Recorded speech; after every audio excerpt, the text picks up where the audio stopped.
자, 주식을 좀 자기가 좀 한다. 그리고 주변에서 뭐 주식 좀 잘한다고 평가한다. 라는 그런 사람들이 가장 많이 받는 질문이 있습니다. 그게 뭐냐면 종목이 뭐냐?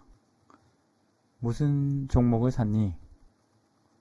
뭐 이런 얘기를 하죠. 그게 약간 어떤 비밀스런 정보라고 다들 생각하는 경향이 있는데 뭐 그렇게 투자하는 분들도 계시지만 제가 하는 방식에서는 그러진 않습니다. 어쨌든 요렇게 생각해서 이제 어떤 정보를 준다, 소스를 달라, 뭐 이런 얘기도 하고 그런 얘기를 하는데 요거에서 이 대화에서 가장 중요한 것이 가격입니다. 근데 사람들은 되게 가격에 대해서는 생각 안 하고 결국 종목 선정이 중요하다고 생각하죠. 종목 선정. 이거는 이제 가격 산정이죠. 저는 이 가격 산정이 되게 중요하다고 생각하거든요. 왜냐면 여러분이 만약에 어떤 친구가 양말을 샀어요. 그러면은 너 양말 샀네. 양말이 요즘 괜찮은 모양이지? 나도 양말 살래. 근데 이 친구는 1,000원에 사고 난 2만원에 샀으면 이게 괜찮은 매매라고 볼 수 있습니까?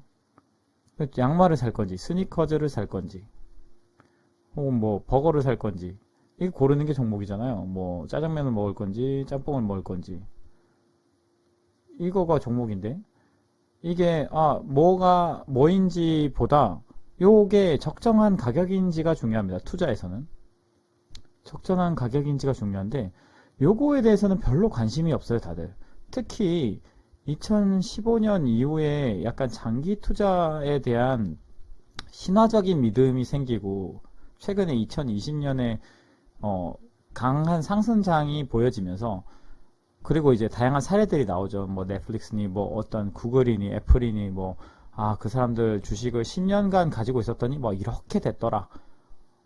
그런 사례들이 보이면서 그래 어쨌든 좋은 회사만 사면 좋은 성과가 나온다라는 생각을 가지고 있는 경우가 있는데 성과 근데 이게 굉장히 좀 저는 잘못됐다고 생각합니다.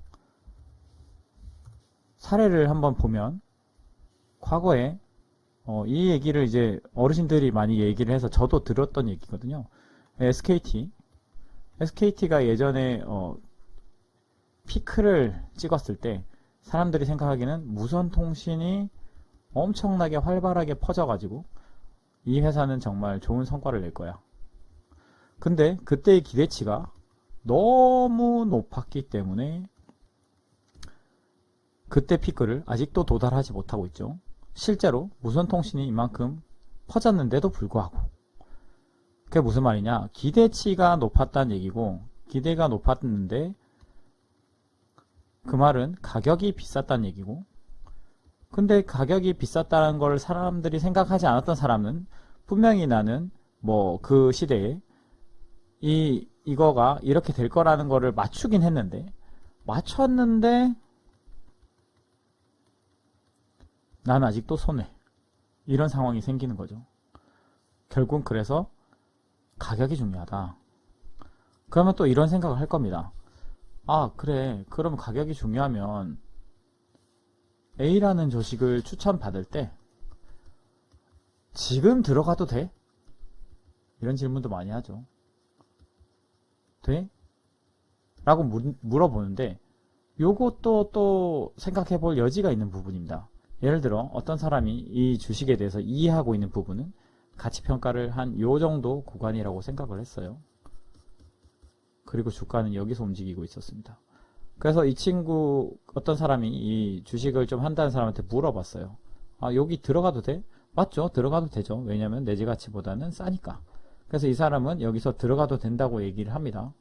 어떤 사람이 A라는 사람이 질문했고 근데 문제는 이게 이렇게 내려갔어요. 그러니까 내려가가지고 이 주가가 이만큼 내려가서 이 갭이 더 커졌는데 이 사람은 생각하기를 원래부터 계획이 더 빠지면 더 많이 사야지 라고 생각을 해서 실제는 자기가 사 모은 주식의 어떤 가격이 요 정도의 선에 있는데 이 사람은 여기서 거의 다 샀거나 혹은 여기서 잠깐 튄다고 뭐 예를 들어 조금 더 움직임이 컸다 치죠. 그러면은 거의 한 요 정도에서 산 거죠. 그러면은 분명히 둘 다 성과가 날 수는 있죠. 다행히 여기에 도달한다면 이 이 내재 가치에. 근데 내재 가치에 도달하지 않았을 때도 주가가 많이 돼서 여기서 끝났다. 그럼 이 사람은 성과가 났는데 이 사람은 적자가 나는 겁니다. 그러니까 이게 뭐 지금이 어떠냐라기보다는 향후의 계획이 어떤지까지도 알아야 되는 거죠. 그리고 그 계획이라는 것도 기업이 살아있는 생물처럼 움직이기 때문에 이 회사가 어떤 과정을 거쳐서 이게 가치가 높아지기도 하고 이 부분은 조금 보수적으로 봐야 되는 데서 평가에서 제하기도 합니다. 그러니까 좀 낮아지기도 하는 거죠. 그거에 대해서 전혀 이해가 없는 상황에서 그냥 여기서 들어가도 돼 라고 알았을 때는 과연 좋은 성과를 낼 수 있을까요? 실제로 제가 예전에 이제 주식을 많이 가르치는 걸 했을 때 어떤 분이 그 성과가 좀 잘 났으면 하는 바람에 제가 가지고 있던 종목을 다 알려준 적이 있습니다. 뭐 A부터 E까지라고 하면 요거를 알려줬는데 같은 기간 동안 저는 성과가 플러스가 났는데 이분은 마이너스가 났어요. 이게 왜 그러냐? 아까 말했듯이 이렇게 주가가 움직여가지고 이렇게 왔다 갔다 치면은 저는 되게 보수적인 생각으로 요 구간에서 사야지라고 생각을 했는데 이분은 여기서 뭐 샀겠죠. 그러니까 당연히 주가가 여기 사이에 있으면 저는 플러스인데 이분은 마이너스인 구간이 발생하는 겁니다.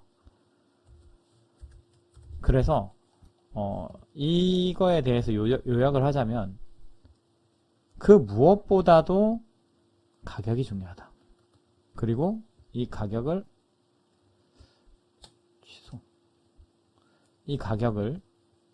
제대로 이해를 하고 산정을 하려면 결국에는 제가 앞서 말씀드린 PER, PBR, ROE, 재무제표, 비즈니스 모델 이런 것들에 대해서 이해를 해가지고 자기 스스로 산정하는 능력이 키워져야 된다고 생각합니다. 이게 안 된다. 나는 이거 복잡해서 모르겠어. 이러면 전에도 말했듯이 간접 투자 많습니다. 잘 하시는 분들 많고요. 펀드 가입하거나 인덱스 투자하면 됩니다. 사실은 주식을 잘 못하는 분들이 이 직접 투자로 들어오면 기존 플레이 업체에서는 좋아요. 환영입니다. 웰컴이죠. 왜냐? 나보다 잘 모르는 사람이 들어왔으니까 내가 경쟁적으로 우위에 있겠지라고 생각을 하죠. 그렇기 때문에 대부분 사람들은 사실은 웰컴일 겁니다. 근데 저는 여러분이 진짜로 자산을 잘 굴려나가는 거를 목적으로 삼는다면 이게 낫다고 생각해요. 산정이 하는 방법에 대해서 진지하게 고민이 없고 나는 이 기초 강의 그래 모르겠어. 기초 강의 그래 뭐 좋은 얘기인 건 알겠는데 나하고는 상관없는 것 같아.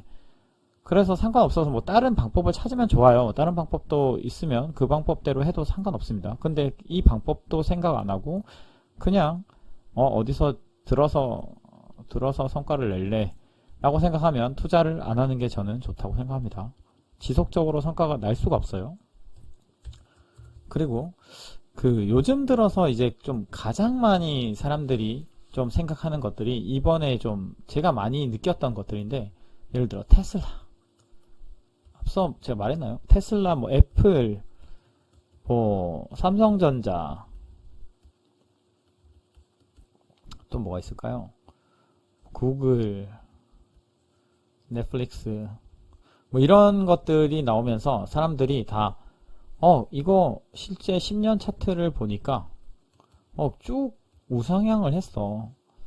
그러니까 역시 좋은 회사를 사면 좋은 성과가 나오는 거 아니야. 그러니까 나는 나는 저기 우주선 쏠 때까지 갈 거야. 이런 얘기를 들은 적도 있습니다. 우주선 쏠 때까지 홀딩 이런 테슬라가 한창 핫할 때 이런 얘기를 들은 적도 있고 그러니까 이게 어느 회사든지 계속 우상향하면서 성장하는 회사도 없고 거기다가 주가가 좋은 성과가 나오려면 적정 가격이 중요한데 가격이 또 마냥 비싸지는 경우도 없어요. 그러니까 조금 더 상세하게 얘기를 하자면 어떤 회사가 요렇게 해서 요렇게 성장을 한다고 치면 주가가 만약에 요렇게 돼 있었으면 상관이 없죠. 무조건 사야죠. 근데 문제는 주가라는 게 보통 그 실물에 선행하기 때문에 요러다가 여기서 먼저 이미 이렇게 가버립니다. 수직 상승. 그럼 요 갭이 벌어지죠. 현실과의 갭이. 그러면 이게 요약하면 비싸지는 거예요. 요 갭을 이해하지 못한 채, 회사가 앞으로 좋아지니까 좋아질 거야 했는데, 회사는 계속 좋아지고 있는데, 여기서 이제 주가가 이렇게 내려가는 경우도 있죠. 실제로, 수주산업, 건설, 이런 거 보면, PER이 막 예전에 3배, 4배 이런 거 되게 많았어요. PER 3배, 4배. 조선업도 피크 때 그랬죠. 그런데, 성과는 이게 성과라고 치면, 막 이렇게 나요. 근데 주가는 이미 여기서 꺾이기 시작합니다. 얘가 이렇게 나는데도 불구하고 그러다가 얘도 이제 실제 꺾이겠죠. 이런 형태를 그린다 이거예요. 그게 무슨 말이냐? 주가는 당연히 기대감. 그러니까 이게 이걸 다시 말하자면 뭐냐면 기대감이 얼마나 끼어 있느냐가 되게 중요합니다. 여러분이 만약에 테슬라가 너무 좋다라는 감정과, 그럼 남들도 똑같이 좋다라고 생각을 하겠죠. 그러면 당연히 이 회사의 주가가 굉장히 높을 거라는 생각을 해야 되고, 그거에 대해서 검증이 숫자적으로 끝났어야 됩니다. 근데 대부분은, 요거 좋대. 혹은 또 뭐가 있을까요? 어떤 게임 회사가, 쿠키 같은 어떤 게임을 만든 그 회사가, 너무 좋아. 너무 상황이 너무 좋아. 막 실적이 대박이 났어. 그러면 주가가 이렇게 가는데 실제 실적이 나오기 시작하면 이렇게 꺾이기도 하죠. 왜냐? 이거에 대해서 기대를 이미 선반영했기 때문에. 그러니까 이 얘기들을 다 하는 이유가 뭐냐면요. 회사가 좋다는 것과 이 주가가 앞으로 좋을 거다. 다른 얘기입니다. 실제로 주가가 앞으로 그동안 좋았다라는 얘기는 주가가 좋을 거다라는 얘기와 거의 상관이 없거나 오히려 역비례하기도 하죠. 그동안 너무 좋았기 때문에 앞으로 안 좋을 확률이 높죠. 왜냐? 너무 많이 올랐기 때문에. 그래서 이 전체 얘기를 다시 정리를 해보면 결국에는 가격이 중요한데, 가격이 중요하면 가격 산정하는 법을 배워야 되고, 그래서 밸류에이션 하는 법을 몸에 익혀야 되고, 요게 많은 시간이 걸리겠죠. 그래서 시간을 들여서 이 갈고 닦아 내가 어떤 회사를 딱 들여다봤을 때 요거는 요런 가치를 가지고 있어. 지금 주가는 여기에 있지만 요 정도의 파악은 해야 된다는 거죠.